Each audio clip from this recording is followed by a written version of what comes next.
এটা কোনো বানানো গল্প নয়। এই ঘটনা কোচবিহার শহরের কাছেই ঘটেছিল। একটা ছোট্ট গ্রামের নাম ঘুকসাডাঙ্গা। এই গ্রাম আজও নিজের একটা অন্ধকার লুকিয়ে রেখেছে। ঘুকসাডাঙ্গা পুলিশ স্টেশনের পাশেই একটা পুরনো হাসপাতাল দাঁড়িয়ে আছে। দিনের বেলা হাসপাতালটা একদম স্বাভাবিক, কিন্তু রাত নামলেই সবকিছু বদলে যায়। রাত 12টার পর এই হাসপাতালের ভেতরে কিছু একটা জেগে ওঠে। গ্রামের লোকেরা বলে ওয়ার্ড নাম্বার 3 অভিশপ্ত। সেই ওয়ার্ড থেকে অদ্ভুত মেশিনের শব্দ ভেসে আসে, অথচ আশ্চর্যের বিষয় ওখানে কোনো মেশিনই নেই। বহু বছর আগে ওয়ার্ড নাম্বার 3 বন্ধ করে দেওয়া হয়। একদিন নতুন এক নার্স আসে, তার নাম সুমনা। এটাই ছিল তার প্রথম নাইট ডিউটি। হাসপাতাল তখন অস্বাভাবিকভাবে চুপচাপ।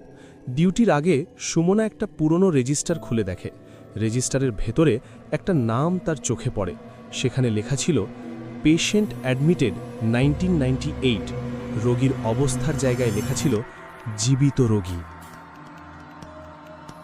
ঘোকসাডাঙ্গা হাসপাতালের সমস্ত রহস্য তুমি যদি জানতে চাও, তাহলে কমেন্ট করো পার্ট 2। এখানে